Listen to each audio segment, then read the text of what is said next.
بسم اللہ الرحمن الرحیم۔ السلام علیکم ورحمۃ اللہ وبرکاتہ۔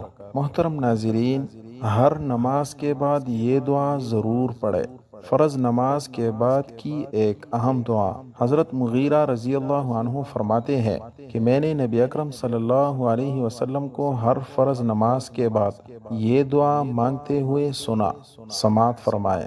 لا الہ الا اللہ وحدہ لا شریک لہ اللہم لا مانع لما اعطیت ولا معطی لما منعت ولا ينفع ذا الجد منک الجد۔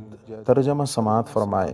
اللہ کے سوا کوئی معبود نہیں، وہ اکیلا ہے، اس کا کوئی شریک نہیں۔ اے اللہ، جو تو عطا کرے اسے کوئی روک نہیں سکتا، اور جسے تو روک لے اسے کوئی دے نہیں سکتا، اور تیرے مقابل کسی مالدار کو اس کا مال نفع نہیں دے سکتا۔ اللہ ہم سب کو یاد کرنے اور عمل کرنے کی توفیق عطا فرمائے، آمین۔